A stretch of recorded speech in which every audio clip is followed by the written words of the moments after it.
What's up YouTube? It's the one and only Legend of Winning, aka Low, and I'm back with another video.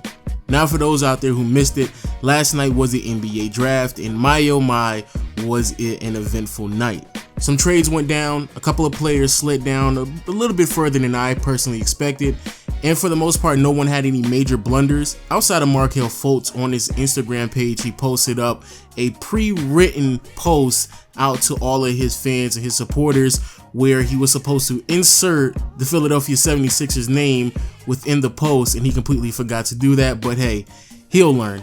But in this video, I will be discussing the winners and losers in this year's NBA draft, and also I will give you 3 of my sleepers towards the tail end of this video as well. So if you enjoyed the video, make sure you hit the thumbs up and make sure you hit me on Twitter at Legend of Winning, because I was kind of lit last night, especially after a crazy trade happened. But before we get into all that, right now I'm going to show you the top 10 picks just in case you were lost, and if you want to know the top 30 picks, again, go follow me on Twitter because I do have that posted as well. But when it comes to the top 10 picks, number 1, we had Markelle Fultz going to the Philadelphia 76ers, which really isn't any surprise. Number 2, Lonzo Ball to the Lakers, again, no surprise. Jason Tatum to the Celtics, Josh Jackson to the Suns, De'Aaron Fox to the Kings, Jonathan Isaac to the Orlando Magic, Lauri Markkanen to the Chicago Bulls, which was a trade, but we'll talk about that later on as well. Frank Ntilikina, I hope I'm pronouncing his name correctly, Frank Ntilikina to the New York Knicks, Dennis Smith to the Dallas Mavericks, and Zach Collins to the Portland Trailblazers, which again was another trade. Now with that being said, let's start this video off positive and talk about the winners in this year's draft. Now my first winner has to go to the Phoenix Suns, who selected Josh Jackson with the number 4th pick.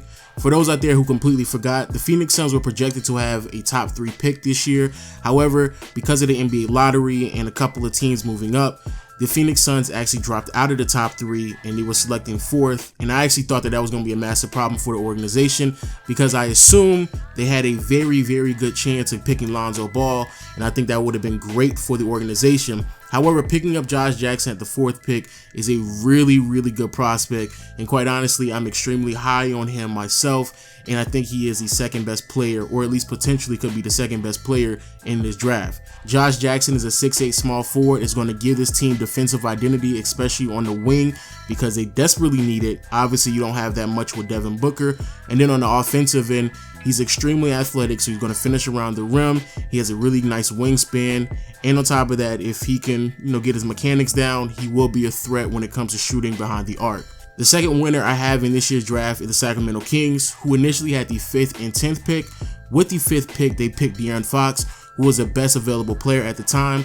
Pairing De'Aaron Fox with Buddy Hield, I actually believe is going to work, especially because De'Aaron Fox isn't the greatest shooter. However, pairing him in the backcourt with another really good shooter like he was in college with Malik Monk, I do believe that's going to highlight all his best features while also hiding some of the aspects of the game of basketball where he struggles in. And De'Aaron Fox athletically is phenomenal, and then on the defensive end, he's also phenomenal as well. He has a very high ceiling, somewhere around John Wall, and hopefully it works out for him. Now, what they did with the 10th pick is something that was pretty smart on their behalf. With the 10th pick, they decided to trade down and receive the 15th pick and the 20th pick from the Portland Trailblazers. And with the 15th pick, they selected Justin Jackson. And with the 20th pick, they decided to go with Harry Giles. Harry Giles is simply put a swing in the dark. If it hits, if it doesn't, who really cares? He was projected to be one of the better players in this year's draft. Obviously, he was dealing with injuries, so he slid all the way out of the top 10. And actually, I didn't think he was going to go that far down. However, he obviously was dealing with some major injuries. That's the reason why he slipped that far down. But if you're going to get 2 picks, you might as well take a swing on someone. However, when it comes to Justin Jackson, 6'8" forward that can stretch the floor out, knock down threes pretty consistently, which is something that this team needs, especially when you have 2 backcourt players in Buddy Hield and De'Aaron Fox, who are 6'5" or shorter. So you definitely want to add some length to the Sacramento Kings. And finally, the biggest winner in this year's draft has to go to the Minnesota Timberwolves. If you are completely unaware what's going on, the Minnesota Timberwolves decided to make a trade with Chicago Bulls, and in return, the Minnesota Timberwolves received Jimmy Butler and the 16th pick. Now you may be asking yourself, well, they probably had to give up a lot. Nope, they didn't.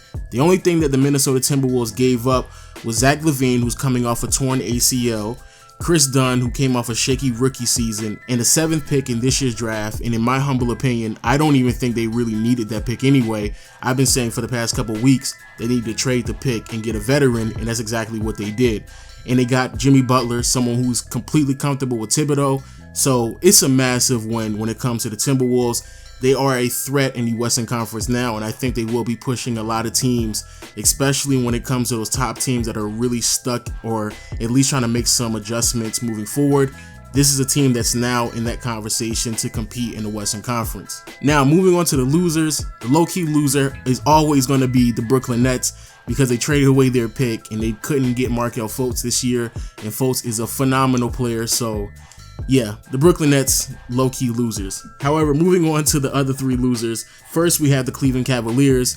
Cleveland Cavaliers over the last week or so have been pushing really hard to get either Paul George or Jimmy Butler. Now that Jimmy Butler has been traded to the Timberwolves, they are extremely limited on what they can do. Paul George is still out there, obviously. However, Indiana and Chicago, for that matter, have turned down the whole Kevin Love trade, so I don't really think that's going to work. However, if you are Cleveland, you don't want to go into next season with the exact same roster, because ever since you took the loss in the NBA Finals, you have desperately been trying to make some moves to not only put yourself in a better position moving forward, but obviously trying to convince LeBron to stay on the team if there is some type of rumor out there that he may be leaving next offseason. Coming up next, we have the Boston Celtics. This is a personal L on my end because I'm completely confused on what the Boston Celtics are doing. So in my opinion, I think Jason Tatum is a really good player, and I think he is a really good fit for the Boston Celtics. However, I'm still just confused on what exactly they're doing. Last year, they selected Jaylen Brown, who's a small forward. This year, they select Jason Tatum, who's a small forward. And in this year's offseason, they are expected to sign Gordon Hayward, who is a small forward. I'm really just confused on what exactly is going on. From my understanding, or at least what I initially thought when they traded down, I assumed that they were trying to just get more assets to make a better deal to get Paul George or Jimmy Butler. However, that wasn't the case. And with Jimmy Butler now taking off of the market, obviously because he was traded to the Wolves, that gives them less opportunities to make this team better. So if they don't swing and hit at Gordon Hayward, then they're basically going to the next season with the exact same team. And to me, that doesn't really make any sense either. Now, for people out there who are claiming that, well, they may just be rebuilding, I have no problem with that. However, if you're going to rebuild, just keep the #1 pick. You have Markelle Fultz, who in my opinion will be better than Jason Tatum, and move on like that. But with that being said, the biggest L in this year's draft has to be the Chicago Bulls. I don't know what Chicago's doing. It's completely mind-blowing to me what Chicago has done over the last year. So last year, Chicago was put in a situation to where they had 2 options. One, they could build around Jimmy Butler and push forward with the idea that they could potentially be contenders in the near future. Or 2, they can hit the restart button because obviously getting rid of Derrick Rose and then Joakim Noah is obviously was going to be a new phase in the franchise, so you might as well just make that step. However, they decided to build around Jimmy Butler. That was the first mistake. Now, the second mistake that they made is sign Dwayne Wade to a 2-year contract where he's getting paid $24 to $25 million on both years. That made no sense. Then after that, you picked up Rondo. So now you have a perimeter that lacks shooting ability. So that's the big reason why you struggled throughout the entire season and barely squeaked into the playoffs, got knocked out the first round. And here we are again with the same question that we were dealing with last year. Do you rebuild around Jimmy Butler or do you hit the restart button? And here we are now where you're receiving less value for a player that's playing at an elite level. In return, the Chicago Bulls not only gave up a 16th pick, which is mind-blowing to me that they actually gave up a pick even though they moved Jimmy Butler, but in return you receive a Zach LaVine that's coming off a torn ACL, a Chris Dunn that had a shaky rookie season, and hopefully it's just Thibodeau not really giving young players minutes, but who knows. And then the 7th pick that you end up picking Lauri Markkanen. In my honest opinion, I don't really know if he's going to pan out either, but at best we're talking about a watered down Dirk Nowitzki, which isn't a bad player, but at best that's what he's going to be.